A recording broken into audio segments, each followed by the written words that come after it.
पैसे घेऊन बोगस मतदार नोंदणी भाजप आमदार मंदा म्हात्रेंचा गंभीर आरोप। मंदा म्हात्रेंच्या आरोपाची चौकशी करा, काँग्रेसच्या पूनम पाटील यांची मागणी। स्थानिक स्वराज्य संस्था निवडणूक स्वबळावर लढणार, कोणत्याच पक्षाला उमेदवारी दिली नाही तर स्वतंत्र लढू, ऑल इंडिया ख्रिश्चन फोरमचा इशारा। नालासोपाऱ्यात ड्रग्सच्या फॅक्टरीचा भांडाफोड, कारवाईत 14 कोटींचे एमडी ड्रग्स जप्त। ड्रग्स प्रकरणी 5 आरोपी पोलिसांच्या अटकेत। फलटण महिला डॉक्टर आत्महत्या प्रकरण, करुणा मुंडे संपदा मुंडेंच्या कुटुंबियांच्या भेटीला, आरोपींना कठोर शिक्षा व्हावी, करुणा मुंडेंची मागणी।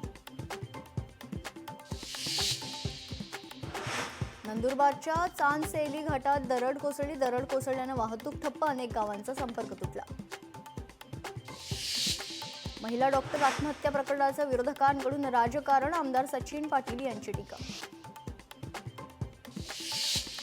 डोंबिवली स्टेशन बाहेरील अनधिकृत फेरीवाल्यांवर पालिकेची कारवाई, फुटपाथवर अतिक्रमण करणाऱ्या फेरीवाल्यांवरही कारवाई, अनधिकृत शेड जेसीबीच्या सहाय्यानं जमीनदोस्त। फलटणच्या महिला डॉक्टर आत्महत्येशी माझं नाव जोडलं गेलं, मुख्यमंत्री फलटणच्या दौऱ्यावर येऊ नयेत म्हणून माझं नाव जोडलं। फलटणच्या आरोपांवरून माजी खासदार भाजपाचे रणजित सिंह निंबाळकर यांचं वक्तव्य। धुळ्यात अल्पवयीन मुलीवर अत्याचार करून हत्या, साक्री पोलीस ठाण्याच्या समोर गावकऱ्यांचा रास्ता रोको, आरोपींना कडक शासन न झाल्यास मोठा मोर्चा काढणार, आंदोलनकर्त्यांचा इशारा।